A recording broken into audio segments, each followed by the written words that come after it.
Okay mga kababayan, Chris Ulo po at welcome back po ulit dito sa ating YouTube channel. Okay mga kababayan, pag-usapan ho natin itong si BP Inday Sara Duterte. Na kung saan hindi rin ho pinapasok. Hindi rin ho pinayagan makita ho itong kanyang tatay na si Digong. Una, hindi rin pinapasok, hindi rin pinayagan makita si Digong itong common law wife niya na si Hanilet. Pati itong bunsong anak niya kay Hanilet, itong walang kabastos-bastos sa bunganga at walang katatu-tatu sa katawan. Hindi rin ho sila pinayagan ng ICC na makita nila si Digong. Lahat ho, tablado. Hindi ho natin alam kung bakit. So, anong nangyari? Parang nasayang lang lahat ng kanilang pinagpaguran pagpunta dyan. At paggastos ng pamasahe. Babasahin natin ito ha. Hindi pinayagan ng International Criminal Court, ICC, si Vice President Sara Duterte na ipasok ang 4 na maleta. May maleta, 4. Bakit? Ano laman ng maleta na yan? Nako. Ano laman yan? BP Inday Sara Duterte. Mukhang magkakabukingan na. Ano kaya bitbit mo? But, nakakulong ang nakakatandang Duterte. Sana ba't ganun yung balita?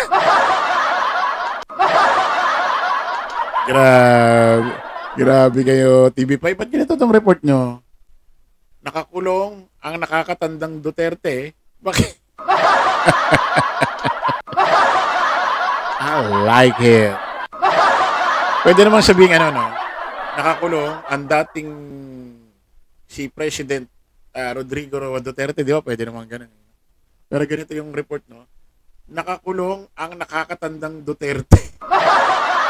Grabe, no? Ay, baka mabash kayo dyan. News 5, TV5, Kasi nung nakaraan, tinawag na matanda ito si... Sino ba ito? Yung panot? Ay, yung panot. Si dating sekretary ni Digong, attorney. Attorney ngayon, si Salvador Medialdia. Tinawag ding matanda ni Maris Umali. Binas siya ng mga DD shit. Baka mabas kayo dyan, TV5. Ayaw kasi nilang tinatawag yatang matanda yung mga yan. Gusto yata, gurang yata. Nakakulong ang nakakatandang Duterte sa nasabing pasilidad sa Daheg, Netherlands, dahil sa kasong crimes against humanity sa pagpapatupad niya ng war on drugs. Baka ito hindi rin pinayagan ng ICC na muling makabisita sa dating Pangulo sa kanyang common law wife na si Hanilet Abansenya. Ito ho yung may maliit. Ano ba yung maliit? Ano ba kasi yan? Ano bang yan? Ano bang laman ng maleta na yan? Mga puro fentanyl.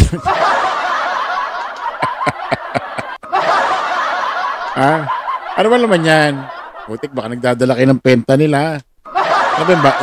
Hindi, ano naman yata ni Digong yun? Ay, hindi, ano naman pala yung fentanyl, gamot ni di ba sabi siya, gamot ni Digong? Yung fentanyl. Parang ano yata sa kanya yun, parang, ano ba, maintenance niya ba? Ano ba? Ano ba kasi yan, yung fentanyl? Ano ba yan? Kasi nagtitake daw dati nito si Digong. Aba! Kung kailangan talaga ni Digong ng fentanyl, ba't di nyo dalan? Para siya kakabuti ng kanyang health.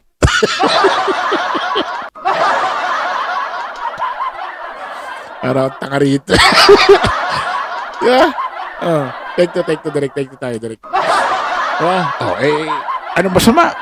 Huwag dala kayo ng fentanyl. Yeah? Oh. Kung saya ikakabuti ng kanyang health. Harap. Hindi, seryoso ha. Kasi si Digong, nagtitake down ng fentanyl. Oh, para yata, ano yata yun eh.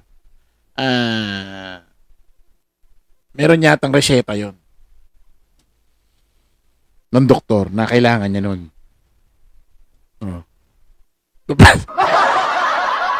Ang pakalma yata.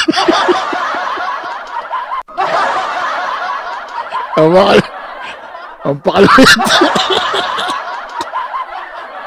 Taas na tama.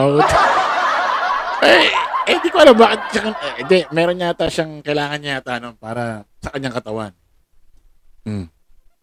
Siyempre, ilang linggo na ba si Digong sa dahig? Baka kailangan niya ng katawan niya.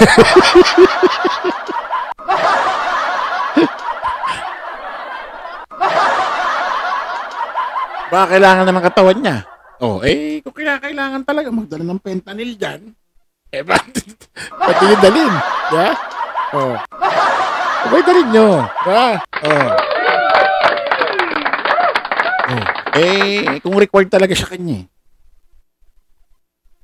Ang talaga. Nasa tawa. Kung required talaga sa kanya. Kung kakabutin niya. Para siya kakabutin ng kanya health. Puti ko na. Pati ako naiiyak sa kakat. Putik. Ano na talagang nangyari sa vlog ko? Naging comedy. Ang dami kong, ang dami kong gusto sabihin seryoso about dito sa balita na to Na iba tuloy ng script script. Na iba tuloy ng, ng report ng pagbablog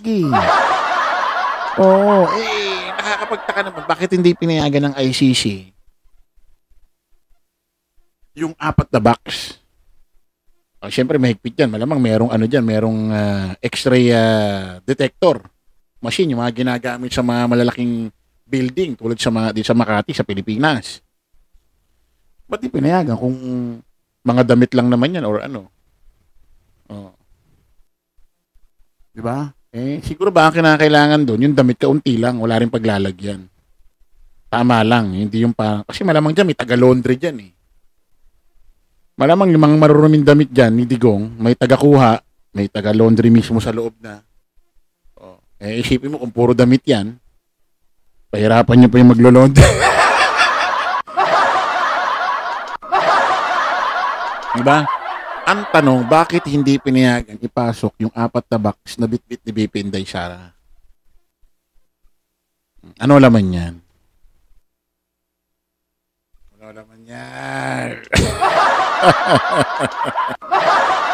Diba? Okay mga kababayan, kita-kita ulit tayo sa panibagong live, panibagong vlog ha. Paalam po pa samantala ang inyong lingkod, Chris Ulo. Lagi natin tatandaan doon, follow the majority, follow the right way. Maraming salamat, kita-kits po tayo ulit. Bye-bye. Nawala tuloy ako sa puko sa vlog ko Natawa ako doon sa lens ko kanina na kung kailangan niya, ba't di ipapasok? Kung kailangan niya talaga ng fentanyl. Kung ikakabuti ng kanya health. Maraming salamat. Bye-bye po.